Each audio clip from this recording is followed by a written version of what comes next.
Hello everyone, welcome back to my YouTube channel Vatika Singh.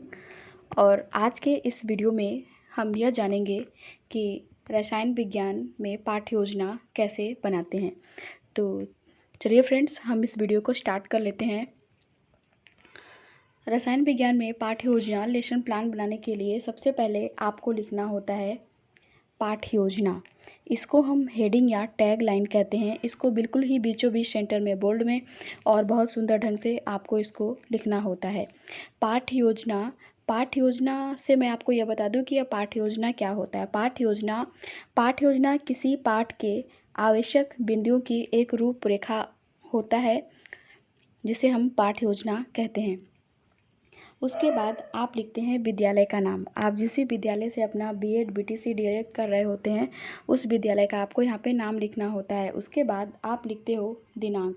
जिस date को आप अपनी पाठ्य योजना को बना रहे होते हैं, उस डेट को आपको दिनांक में लिखना होता है। उसके बाद आप लिखते हो कक्षा।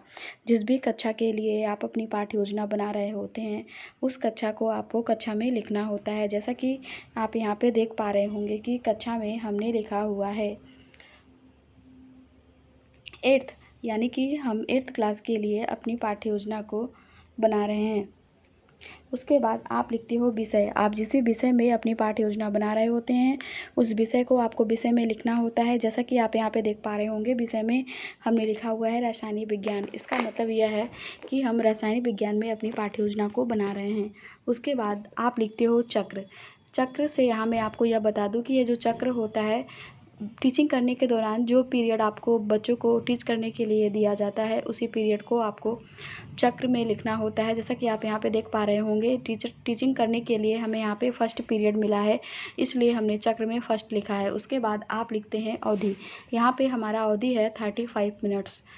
टीचिंग करने के लिए जो समय दिया जाता है, उसे ही हम अवधि कहते हैं और उसे ही हम अवधि के रूप में लिखते हैं। जैसा कि आप यहाँ पे देख पा रहे होंगे, अवधि में हमने लिखा हुआ है 35 मिनट्स। इसका मतलब यह है कि टीचिंग करने के लिए हमें 35 मिनट्स मिले हैं।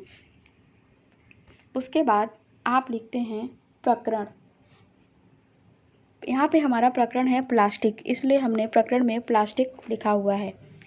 प्रकरण से मैं आपको यह बता दूँ कि ये जो प्रकरण होता है, यह जो प्रकरण होता है, यह पाठ का नाम ही होता है।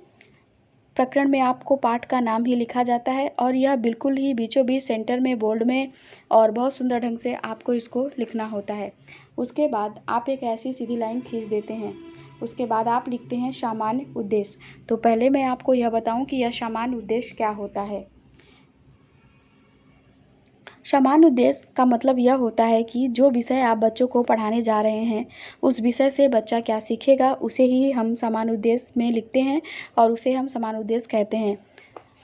और मैं आपको बता दूं कि जितने भी आप रसायन विज्ञान की पाठ्य योजना बनाएंगे, उसमें आप यही सामान्य उद्देश्य आप बार बार लिख सकते हैं। सामान्य उद्देश्य में आप अपने विषय से रिलेटेड 5, 6, 7, 8 पॉइंट्स आप अपने विषय के बारे में लिखते हैं। तो यहाँ पे हमारा पहला सामान्य उद्देश्य में पहला पॉइंट्स है, छात्रों को रसायन विज्ञान विषय के प्रति रुचि जागृत करके औद्योगिक क्रांति एवं उसका प्रभाव का अर्थ व कार्यप्रणाली के विषय में जानकारी प्रदान करना होता है। सामान्य उद्देश्य में दूसरा पॉइंट्स हमारा यहाँ पे है, छात्रों को जीवन में प्लास्टिक एवं उसका प्रभाव के महत्व को समझने योग्य बनाना है। तीसरा पॉइंट्स हमारे यहाँ पे सामान्य उद्देश्य में है, छात्रों को प्लास्टिक एवं उसका प्रभाव और उसके प्रकार के बारे में जानकारी देना है। चौथा पॉइंट्स हमारे यहाँ पे सामान्य उद्देश्य में है, छात्रों को प्लास्टिक का हमारे वातावरण पर पड़ने वाले प्रभाव के बारे में समझाने योग्य बनाना। पांचवा पॉइंट्स हमारे यहाँ पे सामान्य उद्देश्य में है, छात्रों को प्लास्टिक के उपयोगों के बारे में संपूर्ण जानकारी देना है। उसके बाद आप लिखते हैं विशिष्ट उद्देश्य। तो पहले मैं आपको बता दूं कि ये विशिष्ट उद्देश्य क्या होता है। जो पाठ आप बच्चों को पढ़ाने जा रहे हैं, उससे बच्चा क्या सीखेगा, उसे ही हम विशिष्ट उद्देश्य कहते हैं और उसे ही हम विशिष्ट उद्देश्य में लिखते हैं।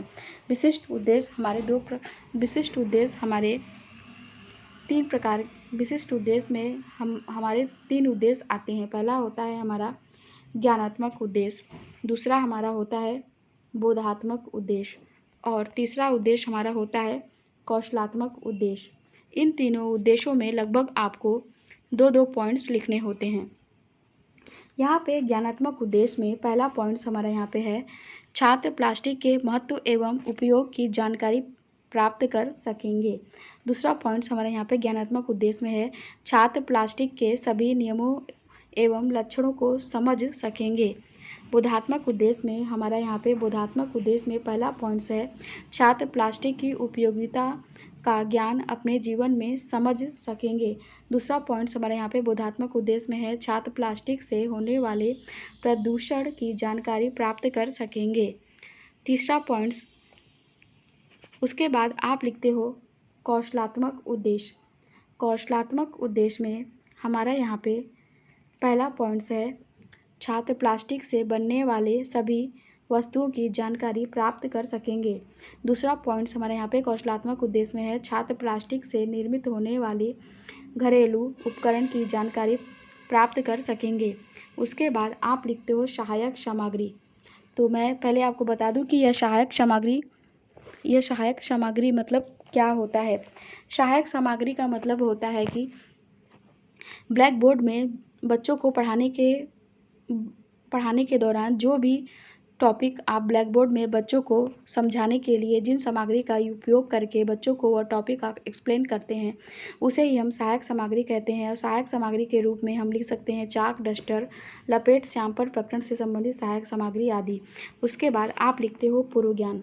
तो पहले मैं आपको बता दूं कि यह पूर्व ज्ञान क्या होता है। यह जो पूर्व ज्ञान होता है यह लगभग सभी का एक समान होता है, बस यहाँ पे क्या होता है कि पार्ट का नाम चेंज कर दिया जाता है।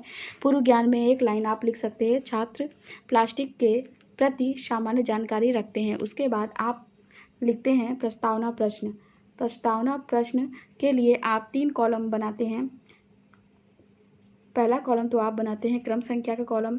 दूसरा कॉलम जो है कि आप बनाते हैं छात्राध्यापिका क्रियाओं का कॉलम। तीसरा और लास्ट कॉलम जो है कि आप बनाते हैं छात्र छात्रा अनुक्रिया का कॉलम। क्रम संख्या के कॉलम में आप छात्रों से पूछे जाने वाले क्वेश्चन के क्रम को लिखते हो। छात्राध्यापिका क्रियाओं के कॉलम में आप छात्रों से प्रश्न पूछते हो। छात्र छात्रा अनुक्रिया के कॉलम में छात्र आपके पूछे जाने वाले क्वेश्चन के आंसर को देते हैं। तो यहाँ पे पहला क्वेश्चन हमारा छात्रों से है, बाजार में दुकानदार सामान किसमें देता है। तो छात्र आंसर देते हैं, बाजार में दुकानदार सामान प्लास्टिक या पन्नी में देता है। दूसरा क्वेश्चन हमारा यहाँ पे छात्रों से है, पॉलीथीन किससे बनी होती है। तो छात्र आंसर देते हैं, पॉलीथीन प्लास्टिक से बनी होती है। तीसरा क्वेश्चन हमारा यहाँ पे छात्रों से है, प्लास्टिक कितने प्रकार की होती है। तो छात्र आंसर देते हैं, प्लास्टिक 2 प्रकार की होती है। चौथा क्वेश्चन हमारे यहाँ पे छात्रों से है, प्लास्टिक के बारे में आप क्या जानते हैं। तो छात्र आंसर देते हैं, समस्यात्मक प्रश्न। इसका मतलब है कि छात्रों को चौथे क्वेश्चन का आंसर बिल्कुल ही नहीं पता। छात्रों को प्लास्टिक के बारे में कोई जानकारी, कोई नॉलेज नहीं है। उसके बाद आप लिखते हैं उद्देश्य कथन। उद्देश्य कथन में आप लिख सकते हो, छात्रों आज मैं आप लोगों को प्लास्टिक के बारे में विस्तार पूर्वक बताऊंगा। ऐसा आप उद्देश्य कथन में लिख सकते हैं। उसके बाद आप लिखते हैं प्रस्तुतिकरण। प्रस्तुतिकरण में आप एक लाइन लिखेंगे, अध्ययन अध्यापन की सुविधा की दृष्टि से पाठ को 2 पार्ट्स में डिवाइड किया जाता है। उसके बाद आप व्याख्या करते हैं, जिसके लिए 4 कॉलम आप बनाएंगे व्याख्या करने के लिए। पहला कॉलम तो आप बनाएंगे शिक्षण बिंदु का कॉलम, जिसमें कि आप व्याख्या करने वाले टॉपिक का नाम लिखेंगे, प्लास्टिक क्या होता है। दूसरा कॉलम जो है कि आप बनाते हैं छात्राध्यापिका क्रियाओं के कॉलम में, जिसमें कि आप व्याख्या करेंगे। तीसरा कॉलम जो है कि आप बनाते हैं छात्र छात्रा अनुक्रिया का कॉलम, जिसमें कि आप लिखेंगे छात्र ध्यानपूर्वक व्याख्या को सुनेंगे। चौथा और लास्ट कॉलम जो है कि आप बनाते हैं श्यामपट्ट कार्य का कॉलम, जिसमें कि आप व्याख्या करने के बाद मुख्य पॉइंट्स को आप नोट करेंगे, लिखेंगे। तो अब हम व्याख्या कर लेते हैं। व्याख्या,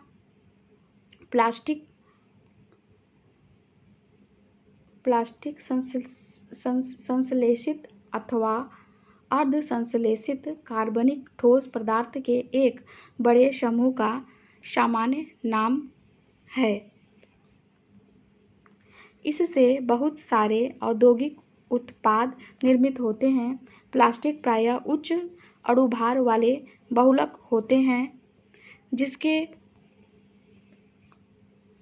जिनमें मूल्य कम करने या अधिक कार्यक्षम बनाने के लिए कुछ अन्य पदार्थ भी मिश्रित किए जा सकते हैं। प्लास्टिक दो प्रकार के होते हैं जो गर्म करने पर विभिन्न रूपों में बदल जाती है, जैसे पॉलीथीन, प्रोपिलीन,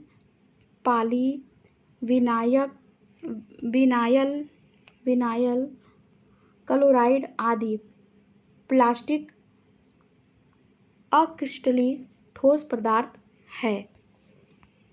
श्यामपट्ट कार्य के कॉलम में आप मुख्य पॉइंट्स के रूप में श्यामपट्ट कार्य में आप पहला पॉइंट्स लिखेंगे, प्लास्टिक प्रायः उच्च अणुभार वाले बहुलक होते हैं। दूसरा पॉइंट्स आप श्यामपट्ट कार्य में लिखेंगे प्लास्टिक दो प्रकार के होते हैं। तीसरा पॉइंट्स आप श्यामपट्ट कार्य में लिखेंगे, प्लास्टिक को गर्म करने पर विभिन्न रूपों में बदल जाती है। चौथा पॉइंट जो है कि आप श्यामपट्ट कार्य में लिखेंगे, प्लास्टिक क्रिस्टलीय ठोस पदार्थ है। व्याख्या करने के बाद आप छात्रों से बोधात्मक प्रश्न करते हैं। बोधात्मक प्रश्न करने के लिए 3 कॉलम आप बनाएंगे। पहला कॉलम तो आप बनाते हैं बोधात्मक प्रश्न का कॉलम। दूसरा कॉलम जो है कि आप बनाते हैं छात्राध्यापक क्रियाओं का कॉलम, जिसमें कि आप छात्रों से प्रश्न पूछेंगे। तीसरा और लास्ट कॉलम जो है कि आप बनाते हैं छात्र छात्रा अनुक्रिया का कॉलम, जिसमें कि छात्र आपके पूछे जाने वाले क्वेश्चन के आंसर को देंगे। तो यहाँ पे पहला क्वेश्चन हमारा छात्रों से है, प्लास्टिक प्रायः कैसे अणुभार वाले बहुलक होते हैं। तो छात्र आंसर देते हैं, प्लास्टिक प्रायः उच्च अणुभार वाले बहुलक होते हैं। दूसरा क्वेश्चन हमारा यहाँ पे छात्रों से है, प्लास्टिक कितने प्रकार के होते हैं। तो छात्र आंसर देते हैं, प्लास्टिक 2 प्रकार के होते हैं। उसके बाद आप फिर से व्याख्या करेंगे, जिसके लिए 4 कॉलम फिर से आप बनाएंगे। पहला कॉलम तो आप बनाएंगे शिक्षण बिंदु का कॉलम, जिसमें कि आप व्याख्या करने वाले टॉपिक का नाम लिखेंगे। दूसरा कॉलम जो है कि आप बनाते हैं छात्राध्यापिका क्रियाओं कॉलम, जिसमें कि आप व्याख्या करेंगे। तीसरा कॉलम जो है कि आप बनाते हैं छात्र छात्रा अनुक्रिया का कॉलम, जिसमें कि आप लिखेंगे छात्र ध्यानपूर्वक व्याख्या को सुनेंगे। चौथा और लास्ट कॉलम जो है कि आप बनाते हैं श्यामपट्ट कार्य का कॉलम, जिसमें कि आप व्याख्या करने वाले मुख्य पॉइंट्स को लिखेंगे। तो अब हम व्याख्या कर लेते हैं। शिक्षण बिंदु में हम लिखते हैं प्लास्टिक की उपयोगिता व लाभ हानि। अब हम व्याख्या करते हैं।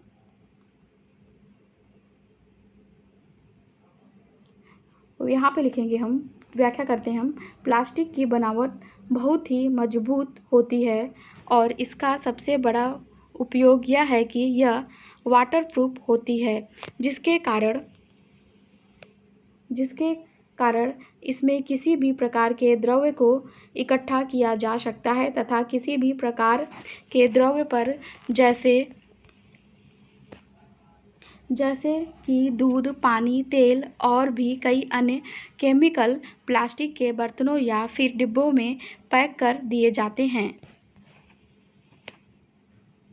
प्लास्टिक में किसी भी प्रकार के खाद्य सामग्री या तरल को इकट्ठा करके रखने पर उसमें किसी भी प्रकार का गंध नहीं आता। उसका स्वाद बिल्कुल वैसे ही रहता है जैसे पहले था। प्लास्टिक को सबसे ज़्यादा इस्तेमाल किया जा सकता है, क्योंकि प्लास्टिक को कभी भी फिर से इस्तेमाल किया जा सकता है, क्योंकि इसके पुनः उपयोग की क्वालिटी को नज़रअंदाज नहीं किया जा सकता है। इसका सबसे अच्छा गुण यह होता है कि इसमें बने किसी भी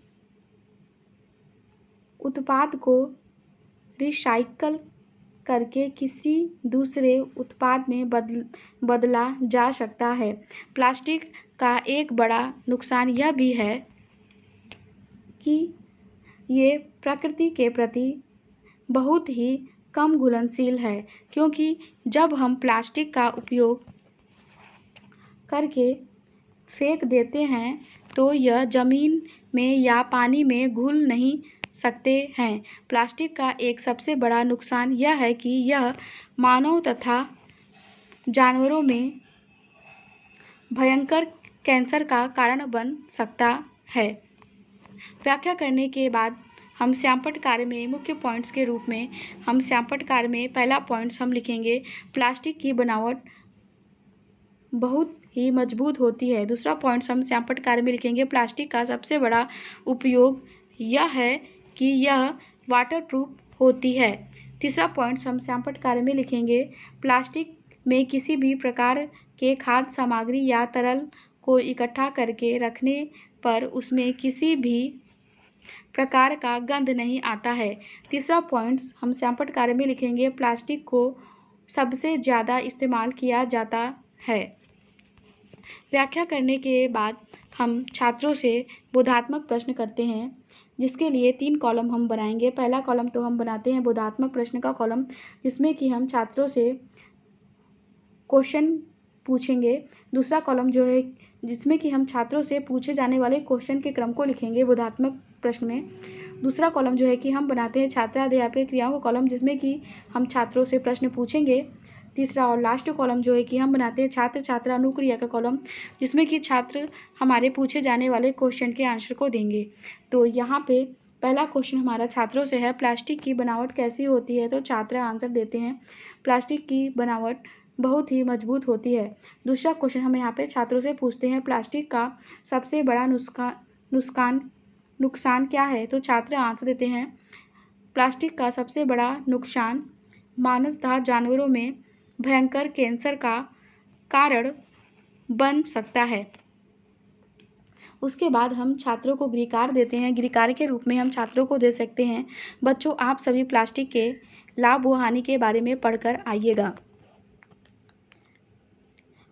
अगर आप हमारे चैनल पे नए हैं तो आप हमारे चैनल को सब्सक्राइब कर लीजिए, साथ ही साथ बेल आइकन को भी प्रेस कर लीजिए, ताकि हम जब अपना नया वीडियो अपलोड करेंगे तो उसकी नोटिफिकेशन अपडेट आपको जल्द मिल जाएगी, जिससे कि आप हमारे आने वाले न्यू वीडियो को मिस नहीं कर पाएंगे।